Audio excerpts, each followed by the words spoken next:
Pagi itu, mentari menyelinap perlahan lewat jendela besar rumah minimalis bergaya semi klasik di pinggir kota. Di dapur, suara dentingan sendok dan piring saling bersahutan, menandakan aktivitas pagi telah dimulai. Marisa, seorang wanita berusia 31 tahun, dengan cekatan menyiapkan sarapan.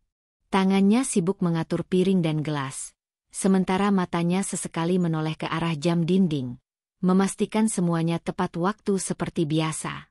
"Bu, mau makan sekarang atau nanti ya?" tanya Marisa lembut sambil membuka pintu kamar ibunya. Di atas ranjang, tampak seorang wanita tua dengan wajah yang mulai tirus, namun masih menyimpan kelembutan seorang ibu. Itulah Bu Sulastri, ibu kandung Marisa yang kini sudah beberapa bulan terakhir terbaring sakit akibat komplikasi jantung dan diabetes. Meski usianya belum terlalu tua, hanya 58 tahun, kondisi tubuhnya yang lemah membuatnya sangat bergantung pada Marisa. "Nanti saja, sayang. Mama masih ingin rebahan sedikit," jawab Bu Sulastri lemah namun tetap dengan senyum lembut yang selalu membuat hati Marisa hangat. Marisa mengangguk penuh pengertian. "Baik, nanti Marisa hangatkan lagi nasinya. Ya. Jangan sungkan kalau Mama butuh apa-apa, panggil saja." Sejak sakit ibunya makin parah, Marisa memutuskan untuk berhenti bekerja sebagai staf administrasi di kantor hukum tempatnya dulu bekerja. Kini, ia menghabiskan hari-harinya mengurus rumah tangga, merawat ibunya, dan memastikan suaminya, Bayu, merasa nyaman setiap kali pulang kerja. Walaupun ada rasa lelah, Marisa tidak pernah mengeluh. Ia justru merasa bersyukur bisa merawat ibunya di rumah sendiri, bukan di rumah sakit atau panti. Tak lama kemudian, suara langkah kaki terdengar dari tangga lantai atas. Seorang pria tinggi, berwajah tenang dan tampan dengan kemeja rapi, muncul sambil menenteng jas kerjanya. Bayu, suami Marisa, tampak segar dan siap menghadapi hari. Ia adalah manajer senior di sebuah perusahaan ekspor tekstil ternama, pria yang punya kedudukan, berpenghasilan stabil, dan dihormati rekan-rekannya. "Sayang, kopi pagi ini aromanya menggoda sekali," ucap Bayu sambil mengecup kening Marisa dengan santun. Sebuah kebiasaan kecil yang masih mereka pertahankan sejak awal pernikahan 5 tahun silam. Marisa tersenyum senang. "Cuma kopi biasa. Tapi aku tambahkan kayu manis, biar makin segar." Mereka duduk berdua di meja makan, menikmati sarapan dengan tenang. Obrolan mereka ringan, hanya seputar kerjaan Bayu, masakan Marisa, dan rencana kecil-kecilan akhir pekan untuk jalan-jalan ke taman dekat rumah. Marisa memang tipe wanita yang sangat memperhatikan hal-hal kecil. Ia tahu Bayu suka nasi goreng buatan sendiri, bukan beli di luar. Jadi setiap pagi ia sempatkan memasak. Ia tahu Bayu suka rumah rapi, jadi meski sudah lelah merawat ibunya, Marisa tetap menyapu, mengepel, dan menata rumah agar tampak nyaman. Ia percaya bahwa rumah tangga yang bahagia bukan hanya soal cinta, tapi juga perhatian kecil yang terus dijaga. Di mata orang-orang, Marisa dan Bayu adalah pasangan yang nyaris sempurna. Tidak pernah terdengar pertengkaran besar. Selalu tampak mesra di acara keluarga atau undangan pernikahan teman. Bahkan ibu-ibu tetangga sering menjadikan mereka contoh, apalagi karena Marisa begitu telaten merawat ibunya yang sakit tanpa mengeluh. Sebagian besar wanita seusia Marisa mungkin lebih memilih membayar perawat atau menitipkan orang tua ke panti, tapi Marisa tidak. Baginya, merawat ibu adalah kehormatan, bukan beban. "Sayang, minggu depan aku ada tugas ke Bandung, mungkin 3 hari. Kamu nggak apa-apa di rumah?" tanya Bayu sambil mengaduk kopinya. Marisa mengangguk. "Nggak apa-apa. Selama Mama ada, aku nggak pernah merasa sendirian. Lagi pula sekarang aku sudah terbiasa." Bayu tersenyum dan menatap istrinya sejenak, lalu kembali melirik ke ponselnya. Entah kenapa, dalam beberapa minggu terakhir, Bayu memang lebih sering memegang ponsel dan terlihat sibuk. Namun Marisa tidak curiga sedikitpun. Ia selalu percaya suaminya. Tidak pernah terlintas dalam benaknya bahwa pria yang ia anggap pendamping sejati itu bisa menyimpan rahasia. Kalau begitu, aku berangkat ya, sayang. Sampaikan salam untuk Mama, ujar Bayu sambil meraih tas kerjanya dan bergegas keluar. Marisa mengantarnya sampai pintu. Seperti biasa, ia melambaikan tangan hingga mobil hitam milik suaminya menghilang di ujung jalan. Setelah itu, ia kembali masuk ke rumah, memeriksa kondisi ibunya, mengganti infus, membersihkan kamar, lalu mulai menata meja untuk menulis catatan belanjaan mingguan. Hari-hari Marisa selalu padat tapi penuh kehangatan. Kadang ia ke pasar untuk membeli bahan makanan segar, kadang ke apotek untuk mengambil obat ibu, dan sesekali ia menyempatkan diri merajut atau membuat kue untuk dijual ke tetangga-tetangga. Uangnya memang tidak banyak, tapi cukup untuk jajan kecil atau keperluan pribadi tanpa bergantung pada Bayu. Sore hari, setelah semua pekerjaan selesai, Marisa duduk di teras belakang sambil memandangi taman kecil yang ditanaminya dengan bunga mawar dan melati. Harum bunga itu membuatnya tenang. Ia merenung, bersyukur karena hidupnya terasa lengkap. Ada suami yang tampak setia, rumah sendiri, dan kesempatan untuk merawat ibu kandung di hari-hari terakhirnya. Tapi malam itu, ketika Marisa hendak menidurkan ibunya, Bu Sulastri menggenggam tangan anaknya erat. "Marisa," katanya lirih. "Iya, Ma." Marisa membalas sambil menyelimuti tubuh ibunya. "Kalau Mama nanti nggak ada, jangan sendirian, ya. Tapi juga jangan percaya sepenuhnya pada orang lain. Bahkan, suamimu." Marisa terdiam. Kata-kata itu begitu dalam dan menusuk. Tapi ia mengira ibunya hanya bicara karena rasa takut menjelang ajal. Ia mengangguk perlahan dan membalas dengan pelukan hangat. "Marisa nggak sendirian, Ma. Bayu ada. Dia orang baik." Bu Sulastri hanya menatap kosong ke langit-langit. Seolah ingin berkata lebih banyak, tapi tubuhnya terlalu lemah untuk bicara lebih lanjut. Di malam yang hening itu, Marisa tak tahu bahwa ketenangan yang ia nikmati selama ini hanya tinggal sementara. Sebuah badai perlahan mendekat, tersembunyi di balik senyum lembut suaminya yang selama ini ia percaya sepenuh hati. Dan malam itu juga, untuk pertama kalinya setelah sekian lama, Marisa menangis diam-diam saat melihat ibunya terbatuk-batuk hebat di tengah malam. Ia takut kehilangan satu-satunya sosok yang benar-benar menyayanginya tanpa syarat. Namun di tengah ketakutan dan kesedihannya, Marisa tetap kuat. Ia tak pernah membayangkan bahwa tidak lama lagi, ia akan kehilangan dua hal sekaligus. Ibunya dan rumah tangga yang selama ini ia jaga dengan cinta. Tapi untuk malam ini, ia masih ingin percaya bahwa semuanya akan baik-baik saja. Ia masih ingin hidup dalam bayangan kebahagiaan yang selama ini ia rawat. Hari-hari di rumah kecil itu terus berjalan seperti biasa. Matahari pagi menyusup lewat tirai jendela yang setengah terbuka, menghangatkan ruangan tempat Bu Sulastri berbaring lemah di tempat tidurnya. Di samping ranjang, Marisa duduk di kursi kecil dengan tangan menggenggam bubur hangat yang baru saja ia masak. Di matanya, tergambar cinta yang tak terukur. Tiap sendok yang ia suapkan bukan sekadar makanan, tapi bentuk nyata dari pengorbanan yang tak pernah dihitung dengan keluhan. "Pelan-pelan ya, Ma. Ini masih hangat," ujar Marisa pelan, menyeka sudut bibir ibunya dengan tisu. Bu Sulastri hanya bisa mengangguk kecil. Sejak kondisinya memburuk 2 bulan terakhir, ia sudah sangat lemah. Kadang-kadang saja ia bisa duduk sebentar. Itu pun harus dibantu. Selebihnya, ia hanya terbaring, berjuang dengan rasa nyeri yang tak bisa diungkapkan. Tapi dalam hati, ia selalu bersyukur, karena memiliki anak perempuan seperti Marisa, yang rela meninggalkan pekerjaannya, meninggalkan dunia luar, dan mengabdikan waktunya untuk merawat sang ibu. Setiap hari Marisa memulai pagi sebelum matahari terbit. Ia membersihkan rumah, menyiapkan sarapan untuk Bayu, lalu lanjut merawat ibunya.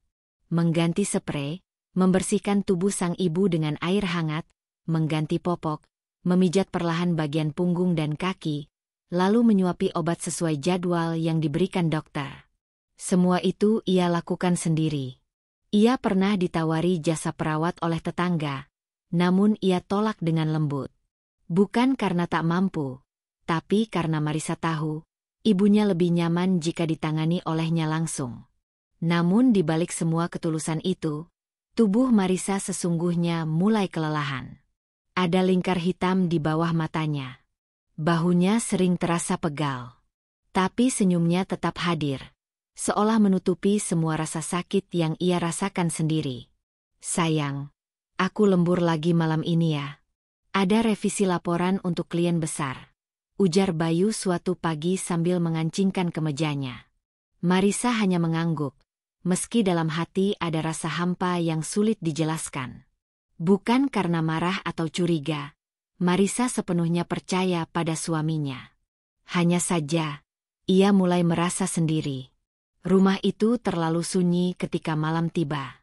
Dulu, sepulang kerja, Bayu sering duduk di ruang keluarga sambil menonton TV dan memijat kakinya yang lelah. Kini, momen itu semakin jarang terjadi. Ia pulang larut, kadang hanya sempat mandi lalu langsung tidur. Tapi Marisa tetap bersabar. Ia meyakinkan dirinya bahwa ini hanya fase pekerjaan yang sedang padat. Bayu kerja keras buat masa depan kita juga, gumamnya pada diri sendiri saat membereskan tempat tidur. Meski begitu, ada beberapa perubahan kecil yang kadang membuat Marisa merasa aneh. Ponsel Bayu kini selalu dalam mode senyap, dan lebih sering dibawa kemana-mana, bahkan ke kamar mandi. Dulu, Bayu sering membiarkan ponselnya di meja makan, tak khawatir jika Marisa melihat isi pesannya. Tapi kini, Bayu jadi lebih tertutup. Namun Marisa menepis kecurigaan itu jauh-jauh. Ia percaya bahwa kesetiaan bukanlah sesuatu yang perlu diawasi, karena jika seseorang ingin pergi, tak akan bisa dicegah hanya dengan memeriksa ponselnya. Siang itu, setelah selesai membersihkan tubuh ibunya, Marisa duduk di samping ranjang sambil mengelap peluh dari dahi sang ibu. "Marisa, kamu capek, nak?" tanya Bu Sulastri dengan suara lirih. Marisa tersenyum, menyentuh tangan ibunya. "Enggak, Ma. Marisa senang bisa rawat Mama. Itu bukan beban, tapi berkah." Bu Sulastri memandang wajah putrinya yang terlihat lebih tirus dari biasanya. Ada rasa bersalah yang mengendap di relung hatinya. Ia tahu bahwa Marisa mengorbankan banyak hal. Meninggalkan pekerjaannya, menahan lelah, bahkan menunda rencana punya anak karena ingin fokus merawat dirinya. Tapi sebagai seorang ibu, Bu Sulastri hanya bisa berdoa dalam hati agar Marisa tetap kuat. "Kalau Mama sudah nggak ada nanti, kamu harus bahagia, ya," ucapnya pelan, hampir seperti bisikan. Marisa tertegun. "Jangan ngomong gitu, Ma. Marisa belum siap. Mama harus sehat lagi." "Tapi Mama sudah tahu. Tubuh Mama udah lemah. Tapi hati Mama tenang. Karena punya kamu." Air mata menetes di pipi Marisa, tapi ia buru-buru mengusapnya agar sang ibu tak melihat. Ia tak ingin terlihat lemah. Ia tahu, kekuatan seorang anak seringkali menjadi semangat bagi orang tua yang sedang sakit. Hari-hari terus bergulir. Bayu makin jarang pulang tepat waktu. Alasannya selalu sama: lembur, rapat mendadak, atau pertemuan klien. Marisa tetap mengatur makan malam seperti biasa, menyisakan piring untuk suaminya, walau ia tahu kemungkinan besar makanan itu akan dingin tak disentuh. Tapi ia tetap menjaga kebiasaannya, seolah ingin mempertahankan ritme rumah tangga agar tetap terasa hidup. Sampai pada suatu malam, Marisa terbangun sekitar pukul 2 dini hari karena mendengar batuk keras dari kamar ibunya. Ia segera berlari, dan mendapati Bu Sulastri sesak napas. Dengan tangan gemetar, ia memberikan alat bantu pernapasan yang biasa digunakan.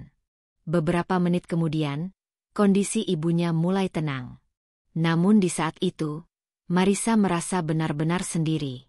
Ia menoleh ke pintu kamar tidur, Bayu belum juga pulang. Ia duduk di sisi ibunya, memegangi tangan yang terasa dingin. Ia menangis pelan, tanpa suara, takut membangunkan ibunya. Ia mulai bertanya-tanya dalam hati, kemana suaminya? Kenapa bahkan saat genting begini, Bayu tidak ada di sampingnya? Esok paginya, saat Marisa selesai mengganti selimut dan menyuapi ibunya sarapan, Bayu baru pulang. Rambutnya berantakan, matanya lelah. "Kamu baru pulang?" tanya Marisa pelan, mencoba tidak menghakimi. "Ya, maaf. Tadi malam lemburnya sampai subuh. Terlalu banyak revisi," jawab Bayu tanpa menatap istrinya. Marisa hanya mengangguk, tidak ingin memperpanjang pembicaraan. Ia tahu, jika ia mempertanyakan lebih jauh, mungkin hanya akan membuat dirinya sendiri terluka. Jadi, ia memilih diam. Meski mulai merasakan ada jarak, Marisa tetap menjaga kehangatan rumah. Ia tetap memasak makanan favorit Bayu. Ia menyiapkan bajunya, menata dasinya, dan bahkan sempat membelikan parfum baru yang biasa dipakai suaminya. Ia mencoba meyakinkan dirinya bahwa semua ini akan berlalu, dan bahwa Bayu hanya sedang kelelahan karena pekerjaan. Tetapi di balik kesibukannya merawat rumah dan ibunya, tak bisa dipungkiri bahwa Marisa mulai merindukan kehadiran suaminya secara emosional. Ia merindukan perhatian kecil, pelukan hangat sebelum tidur, atau bahkan hanya duduk berdua sambil menonton acara TV yang biasa mereka tonton bersama. Namun semua itu perlahan memudar. Suatu malam, Marisa berbicara dengan ibunya sambil menggenggam tangan yang sudah keriput itu. Marisa kadang takut, kalau Bayu mulai berubah." Bu Sulastri menoleh dengan pandangan iba. "Kamu sudah melakukan yang terbaik, Nak. Jika suatu hari kamu harus memilih antara tetap bertahan atau menyelamatkan dirimu, pilihlah dirimu. Karena kamu layak bahagia." Marisa menahan tangisnya. Kata-kata ibunya seperti ramalan yang pelan-pelan menjadi kenyataan. Malam kian larut, dan langit di luar jendela tampak kelabu. Marisa kembali duduk di ruang tamu sendirian, menatap pintu yang tak kunjung terbuka. Dalam diam, ia mulai menyadari bahwa cinta yang ia berikan sepenuh hati, ternyata belum tentu membuat orang yang dicintai tetap bertahan di tempat yang sama. Namun untuk saat ini, ia masih berusaha percaya bahwa semuanya akan baik-baik saja. Ia belum tahu, badai itu sudah sangat dekat. Langit pagi itu tampak muram. Awan kelabu menggantung rendah di atas rumah kecil Marisa, seolah turut berduka atas kepergian seorang wanita yang pernah mengisi rumah itu dengan kehangatan dan kasih sayang tak terbatas. Di dalam rumah, aroma bunga melati dan dupa menguar memenuhi ruangan, menyatu dengan suasana sendu yang menyelimuti setiap sudutnya. Bu Sulastri telah pergi. Ia menghembuskan napas terakhirnya dini hari tadi, dengan tenang di pelukan Marisa.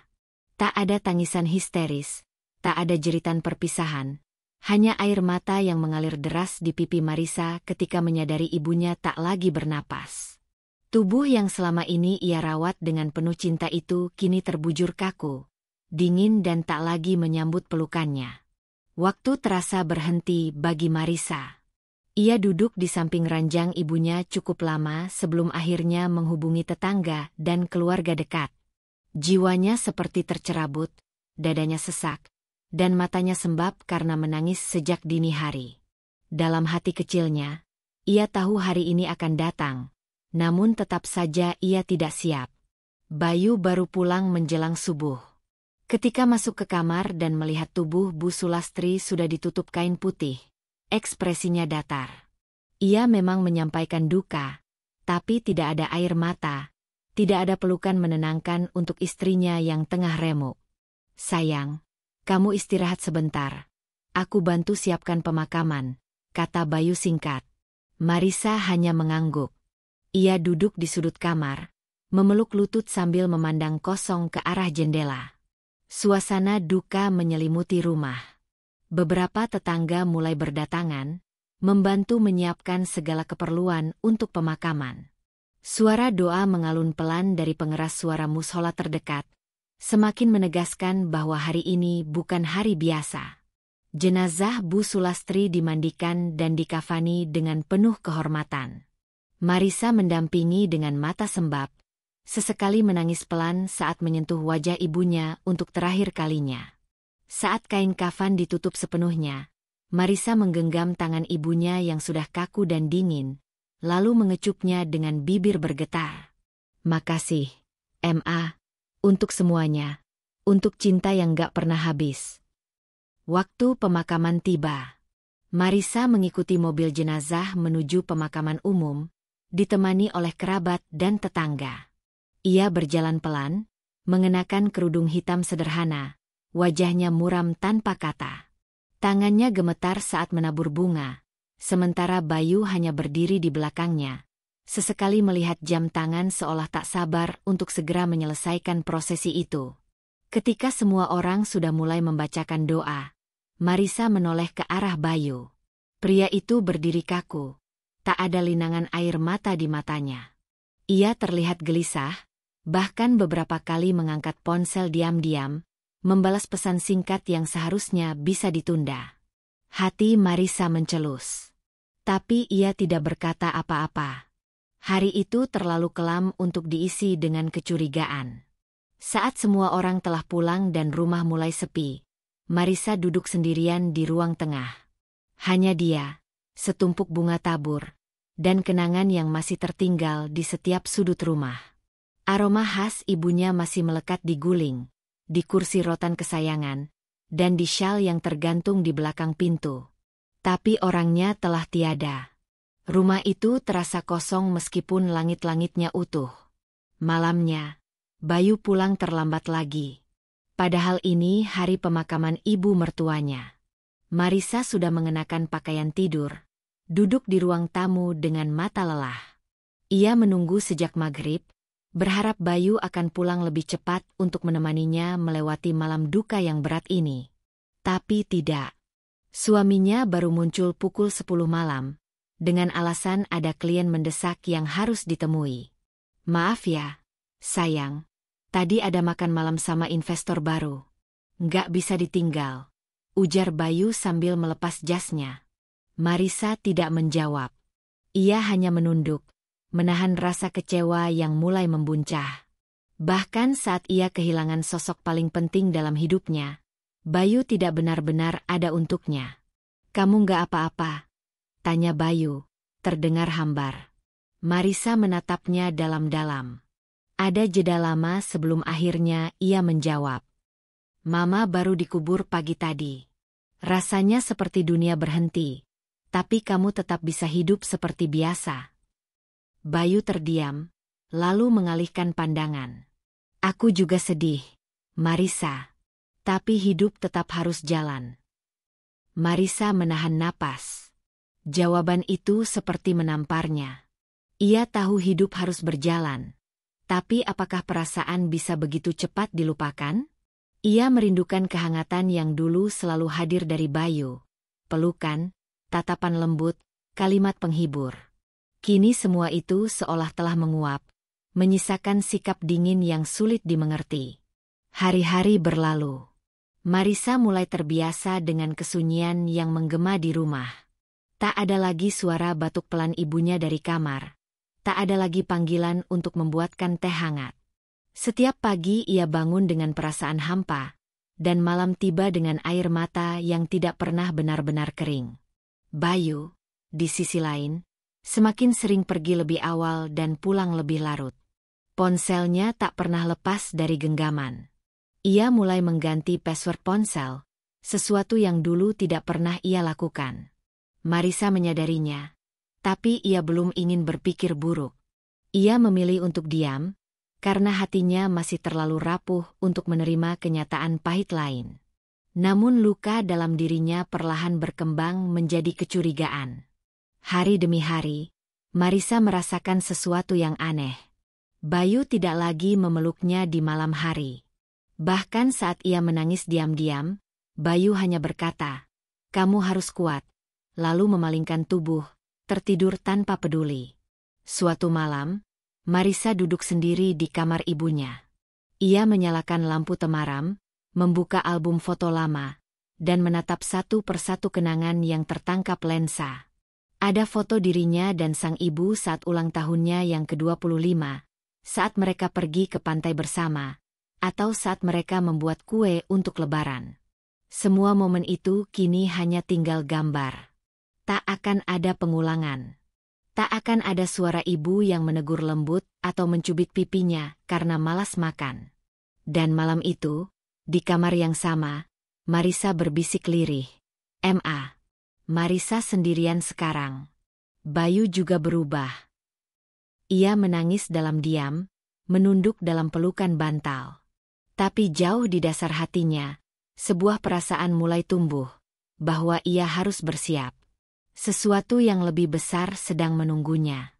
Bahwa duka hari ini hanyalah awal dari luka yang lebih dalam yang akan datang. Ia belum tahu seberapa dalam Bayu telah berubah. Tapi nalurinya, yang selama ini diredam oleh cinta dan kepercayaan, mulai bicara. Dan malam demi malam, kecurigaan itu mulai menampakkan wajahnya yang sebenarnya.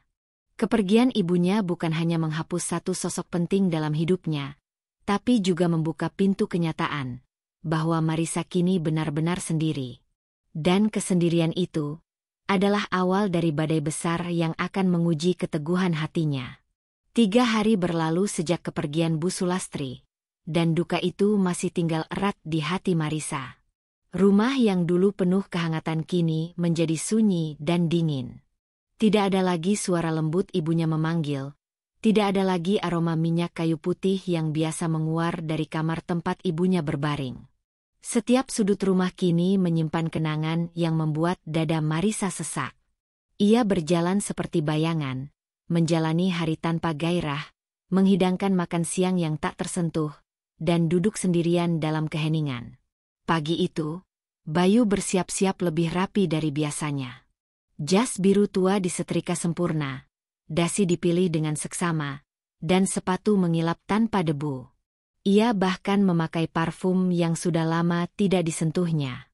Marisa memerhatikannya dari ambang pintu kamar. Tubuhnya masih dibalut daster dan matanya bengkak karena menangis semalaman. Ia tak ingin mengganggu. Ia hanya berdiri diam, menunggu Bayu selesai. "Aku ada meeting luar kota hari ini," ujar Bayu tanpa menatap istrinya. Marisa mengangguk pelan. "Kapan pulangnya?" "Mungkin 2 atau 3 hari lagi. Tergantung situasi." Tak ada pelukan, tak ada genggaman tangan. Hanya kalimat singkat dan pintu yang tertutup tanpa pamit yang berarti. Marisa menatap kosong ke arah pintu yang baru saja tertutup. Jantungnya terasa seperti diremas perlahan. Biasanya, dalam keadaan normal, ia akan protes jika Bayu pergi tiba-tiba tanpa persiapan. Tapi kali ini, ia hanya diam. Ia terlalu lelah untuk bertanya lebih lanjut, apalagi setelah berhari-hari jiwanya seperti terkuras habis karena kehilangan ibunya. Hari itu Marisa mencoba menyibukkan diri. Ia membersihkan kamar ibunya, melipat selimut terakhir yang dipakai sang ibu, menata kembali lemari kecil tempat menyimpan obat-obatan. Tapi semakin ia mencoba melupakan kesedihannya, semakin keras kenangan itu menerpa. Ia duduk di ranjang ibunya, memeluk guling tua yang masih menyimpan aroma tubuh wanita paling berjasa dalam hidupnya. Tangisnya pecah lagi. Di tengah kesedihannya, ponsel Marisa bergetar pelan di atas meja. Sebuah pesan masuk dari sahabatnya, "Dinda. Riz, kamu kuat kan? Maaf banget harus kasih tahu ini di saat kamu masih berduka." Pesan itu membuat alis Marisa berkerut. Ia menatap layar ponsel tanpa menjawab, hingga pesan berikutnya masuk disertai sebuah foto. Seketika, dunia Marisa seperti runtuh. Foto itu memperlihatkan Bayu berdiri gagah, mengenakan batik lengan panjang, senyum lebar terukir di wajahnya. Di sampingnya, seorang perempuan cantik dengan gaun putih berpotongan simpel namun elegan. Wajahnya bukan orang asing bagi Marisa. Ia mengenali perempuan itu, Citra, sekretaris Bayu di kantor. Wanita yang selama ini sering disebut-sebut dalam percakapan santai, wanita yang katanya profesional dan banyak membantu laporan-laporan kantor. Dan kini, mereka berdiri berdampingan di pelaminan. Di belakang mereka tampak dekorasi sederhana bertuliskan akad nikah Bayu Acitra. Marisa terpaku. Nafasnya tercekat. Matanya membelalak menatap foto itu seolah tak percaya. Jari-jarinya gemetar. Ia menekan layar, memperbesar foto itu berkali-kali, berharap bahwa matanya salah lihat, bahwa ini hanya orang lain yang mirip Bayu. Tapi tidak. Itu suaminya. Pria yang baru saja menguburkan mertuanya 3 hari lalu. Pria yang tidur satu ranjang dengannya setiap malam. Pria yang ia percaya sepenuh hati. Pesan berikutnya masuk. Aku nggak kuat diam. Aku kebetulan lagi di daerah hotel tempat mereka nikah. Aku lihat sendiri. Dia bohong soal meeting luar kota. Riz. Aku tahu kamu lagi sedih. Tapi kamu harus tahu ini.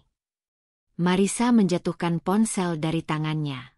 Tubuhnya ambruk di sisi tempat tidur. Dadanya sesak. Bukan hanya karena dikhianati, tapi karena pengkhianatan itu datang di saat luka hatinya masih menganga. Ibarat luka yang belum sempat mengering, kini ditusuk lagi dengan belati yang tajam dan dalam.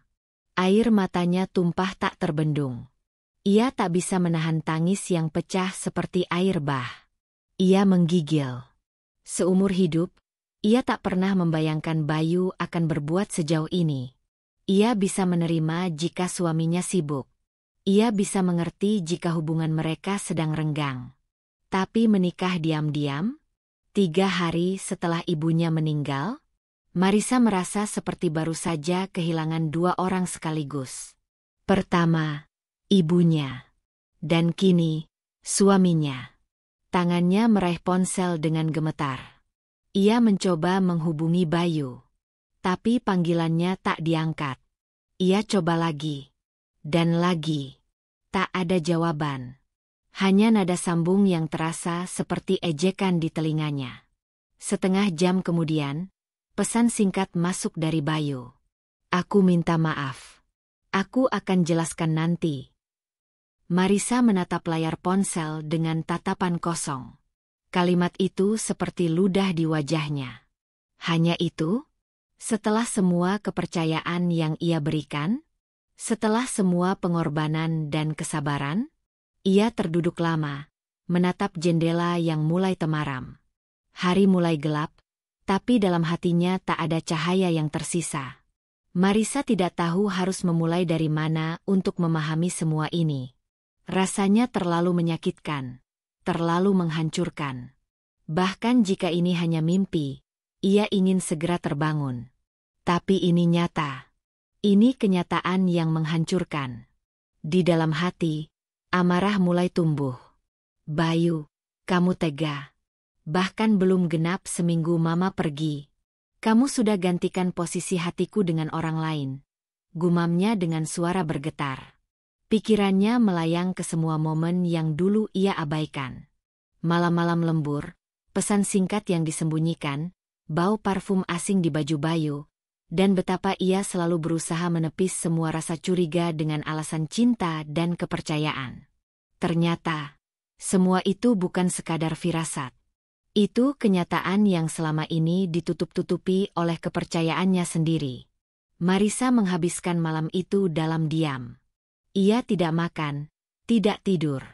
Matanya kosong, pikirannya kacau.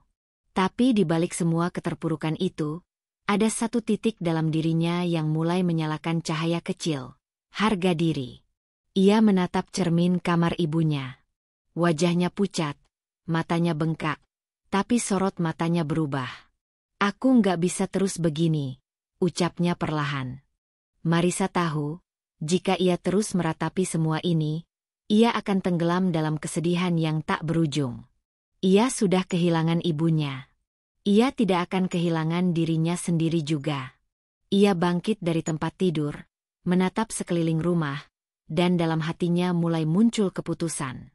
Jika Bayu berani mengkhianati saat hatinya masih berkabung, maka Bayu tak lagi pantas menyebut dirinya suami. Ia bukan hanya pengkhianat, tapi penghancur rasa. Dan Marisa tidak akan tinggal diam. Esok harinya, ia bersiap. Ia akan bertindak. Luka ini tak akan membuatnya kalah, tapi akan menjadi alasan untuk bangkit dan membalas dengan cara yang tak akan pernah Bayu lupakan. Hari itu langit tampak cerah, tak seperti hati Marisa yang penuh kabut hitam. Ia duduk di ruang tamu rumahnya dengan mata sembab, rambut kusut, dan napas yang tak beraturan. Semalaman ia tidak tidur. Kepalanya berdenyut seperti mau pecah. Tapi bukan karena sakit biasa, melainkan karena hancurnya perasaan. Ia masih belum bisa mencerna sepenuhnya bahwa suami yang selama ini ia percayai, yang ia hormati sebagai kepala rumah tangga, ternyata menikah lagi hanya 3 hari setelah ibunya dimakamkan.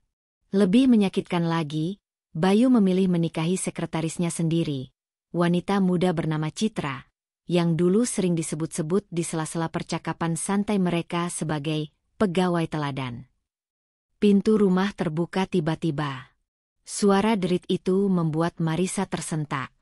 Ia bangkit perlahan dari duduknya, menatap pintu yang kini terbuka lebar. Bayu muncul di ambang pintu dengan santai, mengenakan kemeja putih dan celana panjang abu-abu. Tapi kali ini, bukan hanya Bayu yang masuk. Di belakangnya, seorang wanita melangkah ringan dengan sepatu hak tinggi, tas mewah menggantung di lengan, dan wajah yang jelas-jelas tidak asing. Citra. Marisa berdiri terpaku. Untuk sesaat, dunia kembali diam. Tidak ada suara. Tidak ada gerakan. Hanya detak jantung Marisa yang bergemuruh, dan perasaan panas yang menjalar ke seluruh tubuhnya. Citra tersenyum kaku, lalu melirik Bayu seperti meminta restu. Bayu malah melangkah santai ke tengah ruangan, meletakkan kunci mobil di atas meja dan menatap Marisa seolah tidak terjadi apa-apa. Marisa, ucapnya datar. Aku bawa Citra ke sini karena mulai sekarang dia tinggal bareng kita. Marisa seperti dipukul petir. Apa maksud kamu? Suaranya meninggi, nyaris tidak percaya dengan yang ia dengar. Bayu duduk di sofa dan menarik napas panjang. Aku udah nikah sama Citra. Dia istriku sekarang. Dan karena ini rumah kita bersama, aku rasa nggak ada salahnya kalau kita semua bisa tinggal di sini. Belajar saling menghargai, saling berbagi ruang. Berbagi ruang. Marisa melangkah maju, matanya memerah. Kamu pikir ini kos-kosan? Ini rumahku, Bayu. Ini rumah yang dibangun bersama ibuku. Dan kamu datang ke sini, bawa perempuan yang bahkan belum seminggu jadi istrimu, dan minta aku berbagi ruang. Citra hanya diam. Wajahnya masih tersenyum tipis, namun sorot matanya menunjukkan rasa puas, seolah ingin menunjukkan bahwa ia sudah menang. Ia tidak berkata apa-apa, hanya duduk di sisi lain ruangan dan membuka ponselnya, seolah bukan dirinya penyebab badai ini. Bayu berdiri. Wajahnya mulai mengeras. Jangan lebay, Marisa. Aku udah bilang dari awal. Aku nikah lagi karena aku butuh cinta yang sesungguhnya. Kamu terlalu fokus sama ibumu. Setiap hari kamu sibuk ngurus dia. Dan aku merasa seperti orang asing di rumah sendiri. Tamparan itu bukan hanya dari kata-kata, tapi dari kenyataan bahwa suaminya merasa terasing. Hanya karena Marisa setia merawat ibunya yang sakit. Marisa tertawa miris. Kamu tegas sekali, Bayu. Mama baru meninggal, luka ini belum sembuh. Tapi kamu malah menyiramnya pakai bensin. Bayu menatap Marisa dingin. Aku cuma mau hidup bahagia, Marisa. Aku juga manusia. Kamu pikir aku bisa terus hidup dalam tekanan? Terjebak di rumah yang penuh dengan suasana berkabung? Citra memberi aku ketenangan. Dia mendengar aku. Dia hadir ketika kamu terlalu sibuk jadi anak yang berbakti. Berbakti. Marisa mendekat, air mata mengalir di pipinya. Aku sibuk merawat ibu yang melahirkan dan membesarkanku, Bayu. Dan kamu malah mengkhianatiku karena aku terlalu mencintai ibuku? Itu alasan kamu menikah lagi? Di belakangku. Bayu hanya mengangkat bahu. Cinta itu nggak bisa dipaksakan. Citra akhirnya angkat bicara. Suaranya lembut namun tajam. Kak Marissa, aku juga tidak ingin menyakiti siapa-siapa. Tapi perasaan ini tumbuh tanpa kami rencanakan. Aku mohon, bisa kita semua hidup damai di rumah ini. Marissa menatap wanita itu lama, lalu tiba-tiba tertawa. Tawa yang getir, tawa yang tidak menyenangkan. Kamu pikir ini sinetron? Aku duduk di sini, kamu duduk di situ. Kita masak bareng tiap pagi lalu saling peluk sambil bilang, ayo akur demi Bayu? Jangan mimpi. Kamu kira aku selemah itu? Aku cuma diam, karena aku masih berduka. Tapi sekarang kalian datang sendiri. Kalian bawa perang ke rumahku. Bayu tampak mulai kehilangan kesabaran. Jangan dramatis, Marissa. Dramatis. Suara Marissa gemetar. Kamu menikah 3 hari setelah mertuamu dikubur. Kamu bawa istri barumu ke rumah yang masih penuh dengan aroma kematian. Dan kamu bilang aku dramatis. Pertengkaran itu tak bisa lagi dicegah. Marissa tak mampu lagi menahan emosi yang ia pendam selama berhari-hari. Ia berteriak, ia menangis, dan ia memukul dadanya sendiri karena tak tahu lagi harus berbuat apa. Bayu tidak lagi terlihat seperti suaminya. Ia adalah orang asing. Orang asing yang masuk ke rumahnya dengan wanita lain, dan dengan pongahnya meminta tempat.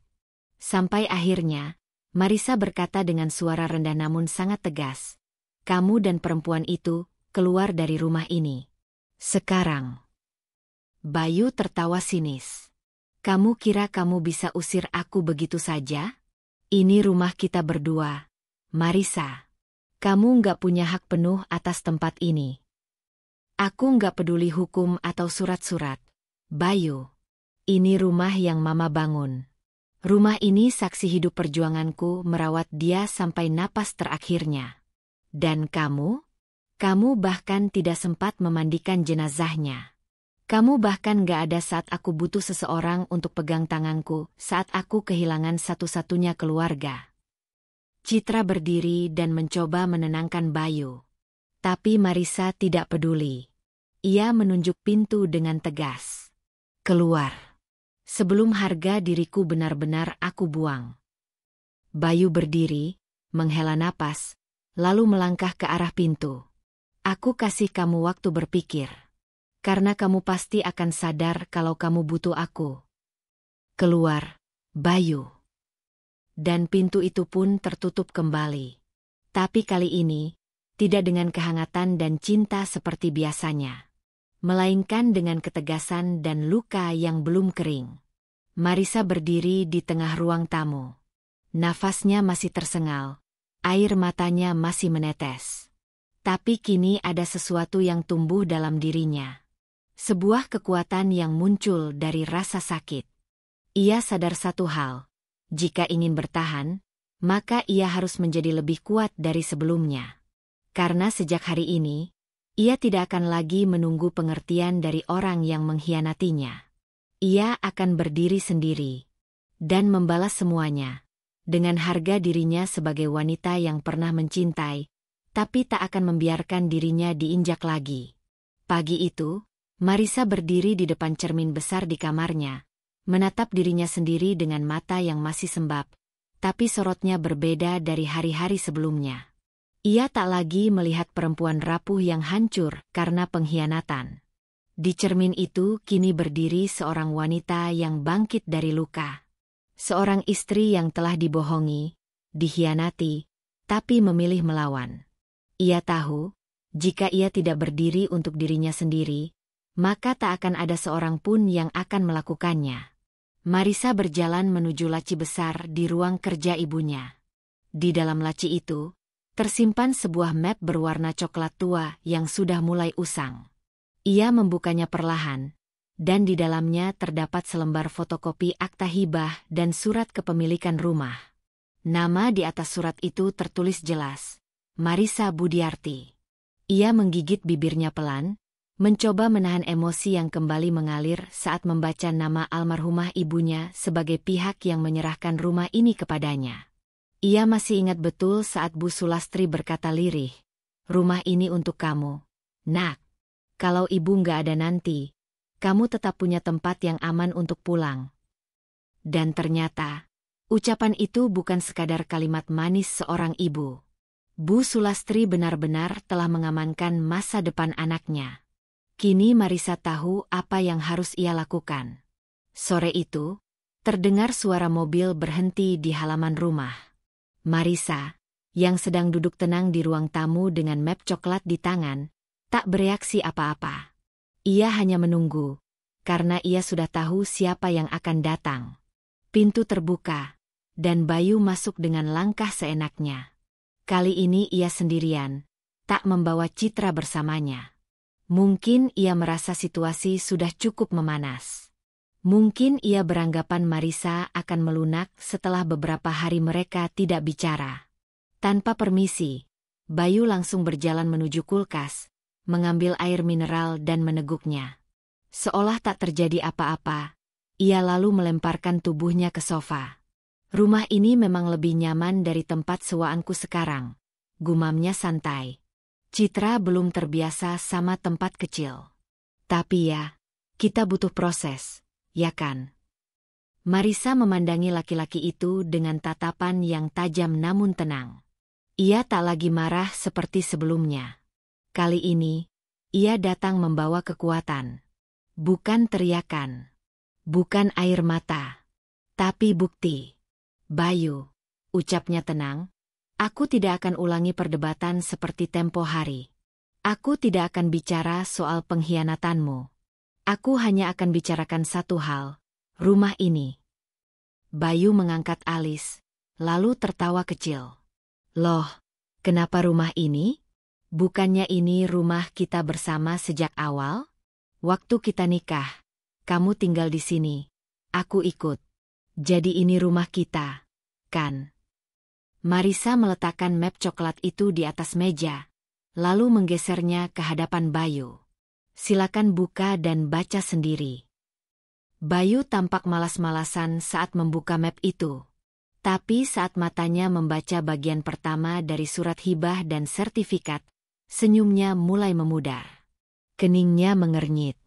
Tangannya mulai gemetar. Ini apa?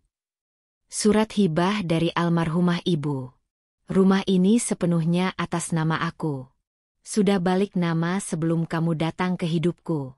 Jadi tolong jangan merasa punya hak atas rumah ini." Bayu mulai gelisah. Ia memeriksa kembali dokumen itu, kali ini dengan lebih teliti. Ia membaca tanggal, tanda tangan, bahkan segel notaris yang tertera di sana. "Bohong," katanya pelan. "Kamu pasti sengaja bikin surat ini sekarang buat ngusir aku." Marisa mengangkat bahu pelan. "Silakan kamu cek ke notarisnya. Namanya ada di bawah. Aku nggak perlu buat surat palsu hanya untuk mengusirmu. Aku punya hak penuh atas rumah ini. Dan kamu, orang asing di sini sekarang." Bayu bangkit dari duduknya, mencoba mempertahankan wibawa yang sudah nyaris runtuh. "Kita sudah menikah bertahun-tahun, Marisa. Kamu kira semua itu nggak ada artinya? Kalau memang kamu menghargai waktu pernikahan kita, kamu tak akan menikah lagi 3 hari setelah ibuku meninggal dunia," ucap Marisa tajam. "Waktu itu kamu bahkan tak pulang ke rumah. Kamu tidur dengan istri barumu, dan sekarang kamu datang ke sini, meminta hak yang bahkan tak pernah kamu perjuangkan." Bayu terdiam. Matanya mulai meredup. Untuk sesaat, ia kehilangan kata-kata. Marisa berdiri, lalu berjalan ke arah pintu dan membukanya lebar-lebar. Udara sore menyapu masuk ke ruang tamu, membawa aroma tanah basah. Ia berdiri di samping pintu dengan tubuh tegak dan wajah penuh ketegasan. "Pergilah, Bayu. Aku beri kamu waktu 5 menit untuk tinggalkan rumah ini. Setelah itu, aku akan panggil satpam komplek. Dan kalau perlu, aku laporkan kamu atas penyerobotan dan kekerasan psikis. Aku sudah siap dengan semua buktinya. Bayu masih terdiam. Mungkin ia tak menyangka Marisa akan sekuat ini. Perempuan yang dulu ia anggap lembut dan penurut, kini berdiri di hadapannya seperti benteng baja. "Kenapa kamu berubah seperti ini?" gumamnya. "Aku nggak berubah," jawab Marisa, suaranya datar. "Kamu yang membuka mataku bahwa terlalu mencintai dan memaafkan hanya akan membuat aku diinjak." Bayu melangkah pelan ke arah pintu, tapi sebelum keluar, ia menoleh ke belakang. "Kamu akan menyesal, Marisa. Dunia ini berputar. Jangan sampai kamu butuh aku suatu hari nanti." Marisa tersenyum tipis. "Aku tidak takut sendirian, Bayu. Aku cuma takut kehilangan diriku sendiri. Dan kamu nyaris membuatku kehilangan itu." Bayu tak berkata apa-apa lagi. Ia melangkah keluar, dan Marisa menutup pintu perlahan di belakangnya. Kali ini, tanpa air mata. Setelah pintu tertutup, Marisa bersandar di belakangnya. Hatinya berdebar hebat. Tangannya sedikit gemetar. Tapi ada satu perasaan yang tumbuh di dalam dadanya. Lega. Untuk pertama kalinya sejak ibunya meninggal, ia merasa dirinya kembali memegang kendali. Malam itu, Marisa duduk di teras rumah dengan secangkir teh hangat. Ia memandangi langit yang perlahan mulai dihiasi bintang. Angin malam berhembus lembut menyentuh wajahnya. Tak ada suara pertengkaran. Tak ada rasa takut. Tak ada tekanan. Ia tahu, perjuangannya belum selesai. Bayu mungkin belum menyerah sepenuhnya. Tapi ia juga tahu satu hal pasti. Rumah ini bukan milik pengkhianat. Rumah ini adalah warisan kasih dari ibunya. Tempat ia dibesarkan, diajarkan arti kesetiaan dan pengorbanan. Tempat ia pernah mencintai, dan kini belajar melepaskan. Tempat di mana luka hadir, tapi juga kekuatan tumbuh dari dalam dirinya. Marisa menatap ke langit. "Mama, aku janji, rumah ini akan tetap jadi tempat yang damai. Tempat yang Mama bangun dengan cinta. Dan aku akan menjaganya. Aku nggak akan biarkan orang yang menghancurkan kebahagiaan masuk lagi." Malam itu, ia tidur dengan tenang. Tanpa air mata. Tanpa amarah. Karena bagi Marisa, ini bukan akhir dari segalanya. Ini adalah awal dari babak baru. Babak di mana ia berdiri sebagai perempuan kuat, mandiri, dan tak akan pernah lagi membiarkan siapapun merusak hidupnya. Sinar mentari pagi menembus celah-celah jendela kecil di sebuah kamar kontrakan sempit di pinggiran kota. Bayu terbangun dengan tubuh pegal-pegal akibat tidur di kasur tipis yang langsung bersentuhan dengan lantai. Udara kamar itu terasa pengap. Kipas angin tua di sudut ruangan hanya berputar pelan dan nyaris tak memberi kesejukan. Di sebelahnya, Citra masih tertidur dengan wajah masam, rambut acak-acakan, dan ekspresi yang tak pernah lagi ia tunjukkan sejak mereka resmi menikah, wajah kecewa. Kontrakan tempat mereka tinggal bukanlah tempat yang layak untuk disebut rumah. Apalagi untuk seseorang seperti Citra yang terbiasa hidup dengan kenyamanan ala apartemen, parfum mahal, dan kopi kekinian yang diantar ke meja kerjanya. Semua kemewahan itu hilang begitu saja, digantikan oleh suara tetangga bertengkar, aroma got dari belakang rumah, dan tagihan listrik yang selalu terlambat dibayar. Bayu bangkit pelan, duduk di tepi tempat tidur, menatap lantai kosong seolah sedang menimbang keputusan hidup yang salah. Tangannya meraih ponsel yang sudah retak di bagian sudut, lalu membuka email. Tak ada balasan. Masih nihil. Sudah lebih dari sebulan ia mengirim lamaran kerja ke berbagai tempat. Semua menolak. Beberapa bahkan secara terang-terangan menyebut alasan mereka, reputasi buruk. Video tentang dirinya dan Citra yang menikah diam-diam sambil meninggalkan istri sah yang baru saja berduka tersebar luas di media sosial. Bahkan ada potongan rekaman suara pertengkarannya dengan Marisa yang bocor ke publik, diduga diambil oleh asisten rumah tangga yang diam-diam merekam. Satu persatu, nama baik yang ia bangun selama bertahun-tahun, hancur begitu saja. Di dapur kontrakan yang sempit dan lembab, Citra berdiri sambil memegang wajan kosong. Ia menatap isi kulkas yang hanya berisi sebutir telur, sisa sayur layu, dan air mineral. "Bayu, ini telur terakhir," ucapnya dingin tanpa menoleh. Bayu hanya mengangguk, tak menjawab. Ia tahu benar nada suara Citra. Nada jengkel yang sudah semakin sering terdengar belakangan ini. Nada yang sama ketika Citra minta belikan skincare dan dijawab dengan, "Nanti ya, uangnya belum cukup." Nada yang muncul saat ia ingin makan di luar, tapi Bayu hanya bisa menyarankan mie instan. "Aku lapar, Bayu. Setiap hari nasi telur. Aku bukan anak kos yang baru lulus kuliah," bentak Citra akhirnya sambil membanting wajan ke atas kompor. Bayu menghela napas panjang, lalu perlahan berdiri dan berjalan ke dapur. Ia membuka dompetnya yang sudah mulai sobek di pinggirannya. Isinya hanya 2 lembar uang 10 ribuan dan beberapa receh. Ia menyerahkannya ke tangan Citra. "Itu sisa uang hari ini. Besok aku coba hubungi teman lama. Siapa tahu ada kerjaan lepas." Citra menatap uang itu dengan jijik. 20 ribu? Kamu pikir kita bisa hidup dari 20 ribu, Bayu? Bayu menahan diri agar tidak emosi. Ia tahu, menyalahkan keadaan tidak akan mengubah apa-apa. Tapi mendengar nada bicara Citra yang kini mulai terdengar seperti cemoohan, membuat hatinya semakin nyeri. Dulu, wanita ini mengaku mencintainya, berani menantang dunia untuk bersamanya. Kini, wanita yang sama seakan ingin lari darinya begitu kenyamanan hilang. "Aku udah coba segalanya, Cit. Tapi kamu juga lihat sendiri, semua kantor nutup pintu.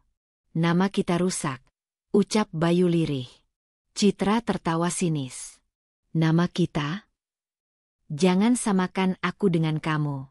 Aku nggak viral, yang viral kamu. Kamu suami yang ninggalin istri sah pas ibunya meninggal. Itu yang netizen tahu." Bayu terdiam. Kata-kata itu menamparnya keras. Ia tahu Citra tidak salah. Tapi cara dia menyampaikannya seperti bom yang meledak dalam hati. "Aku ikut kamu karena aku pikir kamu bisa kasih hidup yang lebih baik. Ternyata kamu malah nyeret aku ke jurang." Citra kembali membentak. Bayu menatap wajah Citra lama-lama. Rasa sayangnya perlahan berubah jadi getir. Wanita yang dulu ia pilih sebagai pengganti Marisa kini hanya menjadi pengingat dari semua kesalahan hidupnya. Ia membayangkan wajah Marisa, tenang, sabar, penuh kasih. Marisa tak pernah menuntut, tak pernah marah karena hal sepele. Ia bahkan rela tidak membeli baju baru demi bisa menyisihkan uang untuk berobat ibunya. Dan kini, Marisa tinggal di rumah peninggalan orang tuanya, hidup tenang, tanpa Bayu. Sementara ia hidup bersama perempuan yang hanya peduli pada dompetnya. Beberapa hari kemudian, Bayu duduk di taman kecil pinggir jalan, memegang segelas kopi sachet yang ia seduh sendiri dari termos kecil. Ia baru saja pulang dari wawancara kerja keempat dalam minggu itu, dan lagi-lagi ditolak. Kali ini bahkan pewawancara menyindir bahwa ia hanya akan membawa drama ke kantor jika diterima. Bayu menatap layar ponselnya dan membuka akun media sosial Marisa. Ia tak diblokir. Marisa baru saja mengunggah foto di halaman rumahnya. Ia tampak tersenyum berdiri di depan tanaman bunga kesukaan ibunya yang kini tumbuh subur. Wajah Marisa tampak lebih damai dari sebelumnya. Ia bahkan terlihat lebih segar, seperti seseorang yang telah memaafkan masa lalu dan melanjutkan hidup dengan kepala tegak. Bayu mendesah. Dalam hatinya, ada sesuatu yang terasa kosong. Bukan karena Marisa cantik atau terlihat sukses, tapi karena ia sadar, ia telah menghancurkan satu-satunya orang yang benar-benar mencintainya tanpa syarat. Saat Bayu pulang ke kontrakan, ia mendapati Citra sedang memasukkan baju ke dalam koper. "Kamu mau kemana?" tanyanya curiga. Citra menoleh cepat. "Aku pulang ke rumah orang tuaku. Aku nggak tahan lagi hidup kayak gini. Aku udah cukup berkorban. Dan jujur, aku nyesel ninggalin pekerjaan demi kamu." Bayu terdiam. "Aku butuh waktu buat pikirin semuanya. Mungkin ini bukan hidup yang aku bayangkan waktu kita nikah," lanjut Citra. Matanya tak menatap Bayu sama sekali. Bayu mengangguk pelan. Untuk pertama kalinya, ia tidak mencoba menghentikan siapapun. Tidak seperti saat Marisa mengusirnya. Kali ini ia merasa tidak punya kekuatan lagi. Ia tahu ia gagal. Ia kehilangan segalanya. Rumah, karir, kehormatan, dan cinta sejati yang ia buang sendiri. Citra menutup koper dan menariknya pelan keluar rumah. Tak ada pelukan. Tak ada air mata. Hanya suara roda koper menyentuh lantai kasar yang memecah keheningan. Kini Bayu sendiri. Ia duduk di kursi reot di sudut kamar kontrakan. Hujan mulai turun di luar, membasahi genting dan menetes ke dalam ruangan dari atap yang bocor. Sendirian, dalam gelap, dengan suara hujan sebagai teman. Dan untuk pertama kalinya, Bayu menangis. Tapi bukan menangis karena ditinggal Citra. Ia menangis karena kehilangan Marisa, perempuan yang seharusnya ia jaga, bukan lukai. Wanita yang tak pernah menuntut lebih, hanya ingin rumahnya tenang dan suaminya setia. Dan sekarang, ia hanya bisa mengingat. Karena yang tersisa hanyalah penyesalan. Langit mendung menggantung di atas kota. Awan kelabu menggumpal, seolah menjadi cermin suasana hati seseorang yang berjalan pelan di trotoar. Pakaian lusuhnya basah oleh gerimis. Sepatunya sobek di bagian samping. Rambutnya acak-acakan, dan wajahnya tampak lebih tua dari usianya. Itulah Bayu. Pria yang dulu dikenal sebagai manajer flamboyan dengan jas mahal dan senyum percaya diri, kini terlihat seperti seseorang yang habis kehilangan segalanya. Dan memang begitulah adanya. Semua yang dulu ia banggakan telah pergi satu persatu. Jabatan, kehormatan, bahkan wanita yang pernah ia pilih dengan penuh ego, kini meninggalkannya tanpa rasa bersalah. Dan sore ini, dengan dada berat dan hati penuh luka, Bayu berdiri di depan pagar rumah yang dulu ia sebut, rumahku juga. Ia berdiri terpaku, menatap bangunan yang masih berdiri kokoh dan bersih. Tak banyak yang berubah, kecuali suasananya. Dulu rumah ini penuh canda tawa, aroma masakan, dan suara lembut seorang ibu mertua yang penuh doa. Kini rumah ini berdiri dalam ketenangan yang tak bisa lagi ia sentuh. Bayu menarik napas dalam-dalam, lalu memberanikan diri menekan bel. Dari dalam, suara langkah kaki terdengar mendekat. Tak lama kemudian, pintu terbuka. Marisa berdiri di ambang pintu dengan baju rumahan sederhana. Rambutnya dikuncir rapi. Tak ada riasan berlebihan. Tapi sorot matanya kuat. Matanya bukan lagi mata seorang istri yang memohon dimengerti, melainkan mata perempuan yang telah berdiri tegak setelah dikhianati. Bayu menunduk sejenak, lalu mengangkat wajahnya yang lesu. "Hai, Marisa." Marisa memandangi laki-laki di hadapannya cukup lama. Ia tak langsung menjawab. Hanya diam. Tapi tatapannya dalam. Bukan karena rindu. Bukan karena bimbang. Melainkan karena ia benar-benar tak menyangka Bayu akan muncul kembali dalam keadaan selemah ini. "Ada apa?" tanya Marisa akhirnya. Nadanya datar. Bayu menelan ludah, berusaha mengatur napasnya yang terasa sesak. Aku nggak tahu harus mulai dari mana. Tapi, aku minta maaf, Marisa." Marisa tidak menjawab. Hanya memiringkan kepalanya sedikit. Matanya tetap menatap tajam. Bayu melanjutkan, suaranya gemetar. "Aku sudah kehilangan segalanya. Citra pergi. Pekerjaan nggak ada yang mau nerima aku. Aku salah. Sangat salah. Aku bodoh ninggalin kamu, ninggalin rumah ini, ninggalin kita, di saat kamu lagi berduka. Aku berhenti, potong Marisa tenang. Ia mengangkat tangannya, menyuruh Bayu berhenti bicara. Kamu datang ke sini untuk minta maaf atau untuk minta dikasihani? Bayu tertunduk. Kalau kamu datang untuk minta maaf, lanjut Marisa, aku sudah lama memaafkanmu. Bukan karena kamu layak dimaafkan, tapi karena aku tidak mau terus membawa beban luka yang kamu tinggalkan. Bayu mendongak, matanya penuh harap. Kalau begitu, izinkan aku pulang. Izinkan aku kembali ke rumah ini. Aku akan mulai dari awal. Aku akan kerja apapun, asal bisa dekat sama kamu lagi. Kita bisa. Tidak, potong Marisa cepat. Suaranya tegas. Matanya tak goyah sedikit pun. Kau memilih menikah saat aku berduka, ucapnya lambat namun menusuk. Kau memilih menandatangani akad baru saat aku masih berdiri di depan makam ibuku. Kau memilih meninggalkan rumah ini, dan sekarang, tanggunglah hidupmu sendirian. Bayu menelan pahit kata-kata itu. Sakitnya lebih dari dicaci. Karena ini bukan sekadar penolakan. Ini adalah penegasan bahwa ia tak punya tempat lagi di hidup Marisa. Aku tahu aku salah. Tapi manusia bisa berubah. Marisa, aku sudah hancur. Aku bahkan gak punya apa-apa sekarang. Satu-satunya yang aku punya hanya penyesalan. Dan kamu, ucap Bayu dengan suara gemetar. Marisa menghela napas. Bukan karena ragu, tapi karena berusaha tetap tenang saat masa lalu mencoba masuk kembali. Bayu, katanya, kamu tahu kenapa rumah ini bisa setenang ini sekarang? Bayu menggeleng lemah. Karena tak ada lagi pengkhianat di dalamnya, jawab Marisa. Aku tidak ingin kedamaian ini kembali rusak hanya karena seseorang datang membawa masa lalu yang menyakitkan. Rumah ini adalah tempat aku sembuh. Tempat aku belajar berdiri sendiri.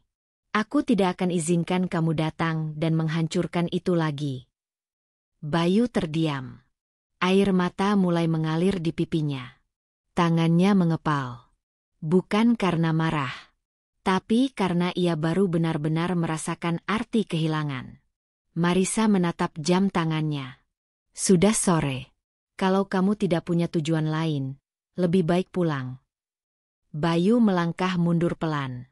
Jadi, ini benar-benar akhir, ya? Marisa tak menjawab. Ia hanya menutup pintu perlahan. Bayu berdiri di luar pagar cukup lama, berharap Marisa akan membuka pintu lagi. Tapi tidak. Yang terdengar hanyalah suara hujan yang mulai turun, pelan namun menusuk. Ia melangkah pergi dengan langkah gontai. Tak menoleh ke belakang. Hatinya terasa lebih dingin dari udara sore itu. Dan Marisa, berdiri di balik tirai jendela, memandang Bayu pergi, tanpa air mata. Malamnya, Marisa duduk di kamar almarhumah ibunya. Ia menyalakan lampu kecil, menatap bingkai foto ibunya yang tersenyum damai. Ia tersenyum pelan, lalu berbisik lirih. Bu, dia datang hari ini. Tapi aku nggak lemah seperti dulu. Aku nggak buka pintu untuk orang yang sudah tega menutup pintu di saat kita paling butuh dukungan. Matanya mulai berkaca-kaca, tapi ia tetap tersenyum. Bukan senyum getir, melainkan senyum lega. Karena hari ini, ia berhasil melindungi dirinya sendiri. Di luar, hujan masih turun. Tapi di dalam rumah itu, tak ada yang bocor. Tak ada yang runtuh. Karena pondasinya kini dibangun dari luka yang disembuhkan, dan hati yang menguat sendiri. Dan Marisa tahu, itu lebih kokoh dari segalanya. Mentari pagi menyelinap lewat celah tirai dapur rumah Marisa, menyinari meja panjang yang dipenuhi panci besar, kotak makanan, dan puluhan bungkus kertas nasi. Aroma bumbu rendang, sambal goreng ati, dan sayur lodeh memenuhi ruangan, menciptakan suasana hangat yang menggugah selera. Di tengah kesibukan itu, Marisa berdiri mengenakan apron coklat dengan rambut diikat rapi. Tangan kirinya mengatur daftar pesanan, sementara tangan kanannya terus membungkus nasi dengan cekatan. Pagi ini, seperti pagi-pagi sebelumnya selama 6 bulan terakhir, rumah peninggalan almarhumah ibunya berubah menjadi dapur usaha rumahan yang hidup. Bukan lagi tempat berduka, tapi tempat tumbuh. Dari uang warisan ibunya yang tidak seberapa, Marisa memulai usaha catering rumahan sederhana, Dapur Sulastri, nama yang ia pilih sebagai bentuk penghormatan bagi sang ibu yang sangat menyukai kegiatan memasak dan menyantuni tetangga. Semua dimulai dari hal kecil, menawarkan nasi bungkus ke ibu-ibu pengajian, tetangga yang bekerja kantoran, dan para pedagang di pasar. Ia memulai dengan 5 pesanan, lalu 10, lalu tanpa sadar menjadi puluhan. Kini, pelanggan datang dari kantor, sekolah, bahkan rumah sakit. Bu Marisa, pesanan catering RS Harapan pagi ini 50 box ya. Mau diantar jam 9. Seru Intan, tetangga remaja yang kini menjadi asistennya. Marisa mengangguk sambil tersenyum. Iya, Tan. Kamu bantu yang bagian pengantar ya. Jangan lupa cek ulang menunya. Usaha Marisa bukan sekadar soal makanan.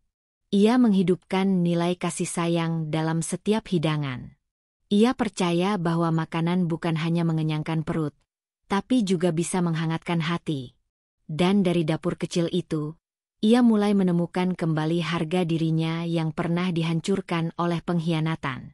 Sore itu, Marisa duduk di beranda rumah sambil menyeruput teh hangat. Di hadapannya, seorang wartawan dari sebuah media lokal tengah mewawancarainya. Sungguh inspiratif, Bu Marisa. Banyak ibu rumah tangga yang terinspirasi dari kisah ibu. Dari ditinggalkan, sampai bangkit dan sukses seperti sekarang, ucap wartawan perempuan itu. Marisa tersenyum lembut. Saya hanya mencoba tidak menyerah. Hidup memang seringkali menghantam kita habis-habisan. Tapi pilihan kita ada 2. Tetap terpuruk, atau bangkit meski perlahan. Saya memilih yang kedua. Dan apa yang paling sulit dalam proses bangkit itu? Tanya wartawan itu lagi. Marisa terdiam sejenak. Ia menatap langit senja yang perlahan menguning. Belajar memaafkan. Tapi bukan untuk dia, melainkan untuk diri saya sendiri. Supaya saya bisa berjalan maju tanpa beban. Jawabnya pelan. Wawancara itu menjadi viral di media sosial. Banyak perempuan mengunggah ulang cuplikan kata-kata Marisa. Ia dijuluki perempuan tangguh Dapur Sulastri. Undangan seminar, pelatihan UMKM, hingga tawaran kolaborasi mulai berdatangan. Tapi Marisa tetap memilih merendah. Ia tetap berada di dapurnya setiap pagi. Tetap menulis daftar belanja sendiri. Karena baginya, kesuksesan bukan soal tampil di layar kaca, tapi tetap membumi saat langit mulai menyapa. Sementara itu, di jalanan kota yang panas dan macet, seorang pengemudi ojek online tampak duduk di atas motornya yang sudah usang. Jaketnya lusuh, helmnya retak, dan mata sayunya memandangi layar ponsel yang tidak kunjung memberi notifikasi pesanan masuk. Itu Bayu. Setelah Citra benar-benar meninggalkannya, Bayu terpaksa menjual sisa barang-barang berharganya untuk membeli motor bekas dan mendaftar sebagai driver ojek online. Tak ada pilihan lain. Hidup harus terus berjalan, meski jalannya kini penuh lubang dan debu. Mas, antar saya ke kantor pos. Ya, suara seorang penumpang menyadarkannya. Bayu mengangguk pelan, lalu menyalakan motor. Di sepanjang perjalanan, pikirannya melayang pada kehidupan masa lalu. Ia teringat saat dulu mengantar Marisa ke pasar pagi-pagi. Saat itu ia selalu kesal karena harus ikut, merasa itu membuang waktu. Tapi kini, ia bahkan merindukan suara cerewet Marisa yang selalu mengingatkan soal uang belanja dan sayur yang kebanyakan. Setelah mengantar penumpang, Bayu duduk di sebuah warung kopi pinggir jalan. Ia membuka ponselnya, iseng membuka media sosial. Matanya langsung terpaku pada satu video yang sedang ramai dibagikan. Wajah itu, suara itu, rumah itu Marisa. Video wawancaranya bersama media lokal sedang viral. Di situ, Marisa menceritakan bagaimana ia bangkit dari keterpurukan setelah dikhianati, bagaimana ia menggunakan warisan ibunya untuk membangun usaha kecil, dan bagaimana ia kini mempekerjakan tetangga sekitar agar ikut sejahtera. Komentar netizen memujanya. Banyak yang menyebut Marisa sebagai inspirasi, panutan, bahkan contoh perempuan kuat yang layak dijadikan motivasi nasional. Bayu menatap layar itu lama sekali. Matanya panas. Bukan karena iri, tapi karena sadar. Dialah yang menginjak perempuan itu dulu. Dialah yang meninggalkan Marisa di titik terendah hidupnya. Dan kini, ia hanya bisa menatap dari jauh, dari balik layar ponsel yang layarnya bahkan mulai retak. Beberapa hari kemudian, Bayu menerima orderan mengantar makanan ke sebuah kantor. Saat ia sampai, seorang staf keluar membawa kantong makanan berstiker logo Dapur Sulastri. Bayu mematung. Tanpa sengaja, ia memegang kantong makanan buatan tangan perempuan yang pernah ia campakkan. "Mas, ini buat kantor lantai 3. Tolong ya, ini catering dari Bu Marisa. Pelanggan tetap kami," kata staf itu ramah. Bayu mengangguk perlahan. Tangannya gemetar saat mengangkat makanan itu. Hatinya terasa dicekik. Hidup benar-benar mempermainkannya. Ia yang dulu meninggalkan Marisa demi kehidupan mewah, kini harus mengantar makanan hasil keringat Marisa untuk bisa bertahan hidup. Setelah mengantar, Bayu duduk di parkiran. Ia membuka satu brosur kecil yang terlipat di dalam kantong makanan tadi. Di situ tertulis, "Terima kasih telah memesan dari Dapur Sulastri. Kami tidak hanya mengantarkan makanan, tapi juga semangat untuk bangkit." Marisa. Bayu memejamkan mata. Tangisnya pecah. Ia sadar, hidup tidak membalasnya dengan kemarahan, tapi dengan ironi yang menyakitkan. Marisa tidak membalas dendam dengan kemiskinan seperti yang ia takutkan dulu. Marisa membalasnya dengan kesuksesan. Dan itu jauh lebih menyakitkan. Di rumahnya yang kini makin tertata rapi, Marisa duduk di depan jendela dengan secangkir teh hangat. Ia membaca satu pesan masuk dari sahabat lamanya. "Riz, kamu tahu Bayu sekarang jadi driver ojol ya? Tadi temanku yang order catering, dianterin sama dia. Katanya dia kelihatan kurus banget." Marisa menatap pesan itu lama. Lalu tersenyum kecil. Ia tidak merasa puas. Tidak merasa senang. Tidak merasa dendamnya lunas. Ia hanya merasa telah selesai. Selesai menjadi korban. Selesai menjadi istri yang mengemis cinta. Selesai menjadi perempuan yang menunggu seseorang kembali. Ia tidak membuka chat itu lagi. Ia hanya melanjutkan harinya. Karena besok pagi, nasi harus dibungkus lagi. Dan hidup harus terus dimasak hingga matang. Pagi itu, sinar mentari menembus pepohonan mangga yang tumbuh rimbun di halaman rumah Marisa. Embun di dedaunan memantulkan cahaya, menambah indah suasana rumah yang kini bukan hanya tempat tinggal, tapi juga pusat usaha kuliner yang terus berkembang. Di pagar depan, papan kayu bertuliskan, "Dapur Sulastri, masakan rumahan penuh cinta, tergantung manis," diapit pot bunga yang tumbuh subur. Marisa berdiri di depan rumah itu dengan senyum yang hangat.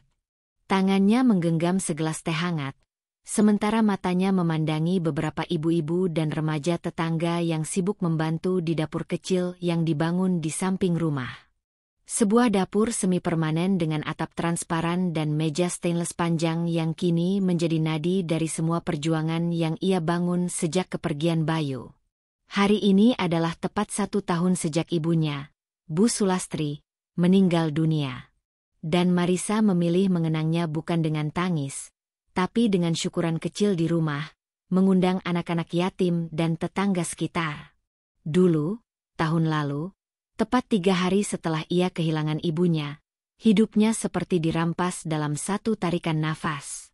Bayu, suami yang selama ini ia cintai, ternyata dengan teganya menikahi sekretarisnya saat ia masih mengenakan pakaian duka. Sakit hati yang luar biasa. Tapi dari luka itu, Marisa menemukan jalannya. Ia belajar berdiri. Belajar mencintai dirinya sendiri.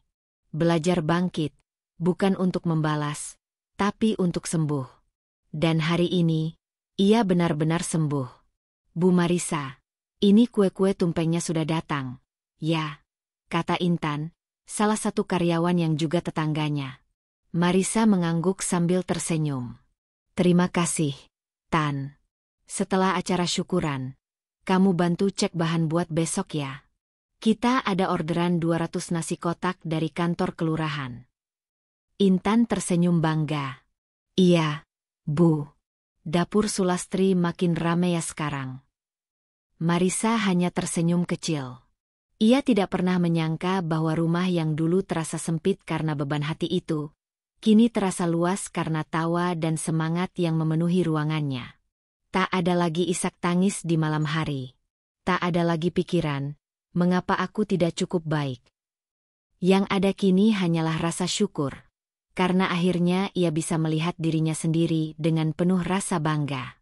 Sementara itu, di seberang kota, seorang pria berpenampilan lusuh duduk di bawah jembatan layang. Bajunya kotor. Jaket ojol yang ia kenakan sudah robek di beberapa bagian. Di hadapannya, hanya ada kopi sachet dan roti sobek yang ia beli dari warung murah. Itu Bayu. Hidupnya tidak pernah benar-benar membaik setelah pernikahan keduanya gagal. Citra, perempuan yang dulu ia banggakan, pergi begitu saja saat tahu Bayu mulai kehilangan posisi dan gaji tinggi. Semua gaji Bayu habis untuk gaya hidup Citra yang tinggi dan boros. Ketika tidak lagi mampu menuruti permintaan tas branded dan liburan luar negeri, Bayu ditinggalkan begitu saja, seperti kertas usang tak terpakai. Ia sudah mencoba berbagai cara untuk kembali, termasuk mengemis kepada Marisa. Tapi pintu rumah itu, yang dulu terbuka lebar untuknya, kini hanya bisa ia pandang dari kejauhan. Dan yang menyakitkan, ia tidak dibenci. Ia hanya tidak dianggap lagi. Bayu pernah membaca komentar netizen di media sosial saat Marisa diwawancarai oleh salah satu kanal UMKM terkenal. Suaminya pasti nyesel banget. Perempuan kayak gini pantasnya dapat laki-laki jauh lebih baik. Kebangkitannya itu inspirasi buat semua perempuan. Dan ya, semua itu benar. Bayu menyesal. Tapi penyesalan tidak pernah cukup untuk membalikkan waktu. Satu-satunya hal yang bisa ia lakukan sekarang hanyalah menerima kenyataan bahwa ia sendiri yang menggali lubang tempat ia jatuh. Kemiskinan yang ia alami bukan karena takdir, tapi karena keserakahannya sendiri. Siang itu, rumah Marisa dipenuhi tawa anak-anak yatim yang menikmati makanan syukuran. Di halaman belakang, para ibu bercengkerama sambil makan bersama. Meja-meja disusun panjang seperti hajatan sederhana. Marisa duduk bersama mereka, membagikan makanan dan sesekali mengusap kepala anak-anak yang menyuap makanan dengan lahap. Tak ada riasan mahal di wajahnya. Tapi wajahnya bercahaya, penuh kedamaian dan ketulusan. Seorang ibu tua, tetangga sebelah rumah yang sudah seperti keluarga sendiri, menatap Marisa sambil tersenyum haru. Marisa, kamu hebat, nak. Kamu kuat. Kalau almarhumah ibumu masih ada, pasti dia bangga sekali, ucapnya sambil menggenggam tangan Marisa erat. Marisa mengangguk pelan, matanya berkaca-kaca. Aku berusaha hidup dengan cara yang ibu ajarkan, Bu. Ikhlas, tapi jangan jadi lemah. Sabar, tapi jangan jadi korban. Aku cuma jalanin itu. Lalu, pandangannya menoleh ke arah gerbang. Entah kenapa, hatinya merasa sedikit terusik. Ia terdiam sesaat. Dan benar saja, dari balik gerbang yang tak tertutup rapat, sesosok pria berdiri. Wajahnya sayu, matanya memandangi halaman rumah dengan pandangan kosong. Ia tidak melangkah masuk. Ia tahu batasnya. Ia tahu ia hanya seorang penonton kini, dari panggung kehidupan perempuan yang dulu ia remehkan. Bayu berdiri di situ. Tangannya dimasukkan ke saku jaketnya. Tubuhnya sedikit menggigil meski matahari bersinar terang. Ia menatap Marisa dari kejauhan. Melihat tawa Marisa. Melihat bagaimana ia memeluk seorang anak yatim. Tertawa bersama warga, disanjung, dihormati, dan bahagia. Dan dalam hati, Bayu tahu, ia takkan pernah bisa kembali. Tidak peduli seberapa keras ia mengetuk. Karena pintu itu sudah tertutup rapat. Bahkan kuncinya pun sudah dibuang. Ia menunduk. Lalu berjalan pergi. Perlahan. Tanpa suara. Tanpa ucapan. Dan Marisa hanya menatap punggung itu dari kejauhan. Tak ada amarah. Tak ada dendam. Hanya rasa lega. Karena ia sudah menyelesaikan babnya. Ia sudah sampai di akhir cerita yang tak lagi menyakitkan. Malam itu, setelah semuanya selesai, Marisa duduk di teras rumah. Udara sejuk mengusap kulitnya. Ia menatap bintang di langit, membayangkan ibunya di sana, tersenyum. Ia memejamkan mata, mengenang perjalanan panjang yang telah ia lalui. Dari seorang istri yang hampir kehilangan segalanya, hingga kini menjadi perempuan yang punya nama, usaha, dan harga diri. Ia tahu, banyak perempuan di luar sana yang mungkin sedang berada di titik terendah. Ia ingin mengatakan kepada mereka, luka itu menyakitkan.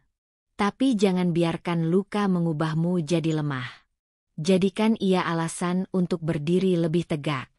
Saat orang yang kita cintai memilih meninggalkan kita demi kebahagiaan semu, itu bukan akhir. Itu adalah awal dari perjalananmu menemukan versi terbaik dari dirimu sendiri. Dan malam itu, Marisa tersenyum. Ia telah menang. Tanpa membalas, tanpa menghancurkan, tanpa berteriak. Ia menang karena ia berhasil hidup bahagia, meski pernah dikhianati sedalam itu. Dan itulah kemenangan yang paling elegan. Menjadi perempuan yang tidak hanya bertahan, tapi menang, dengan anggun. Kisah Marisa adalah potret nyata bahwa pengkhianatan bukanlah akhir dari segalanya. Seringkali kita berpikir hidup kita hancur saat seseorang yang kita cintai meninggalkan kita, apalagi dalam keadaan yang paling lemah. Tapi sesungguhnya, luka itu bisa menjadi titik balik yang membentuk kita menjadi pribadi yang jauh lebih kuat. Jika kamu sedang berada di posisi terendah, jangan takut, jangan malu. Dan jangan menyerah.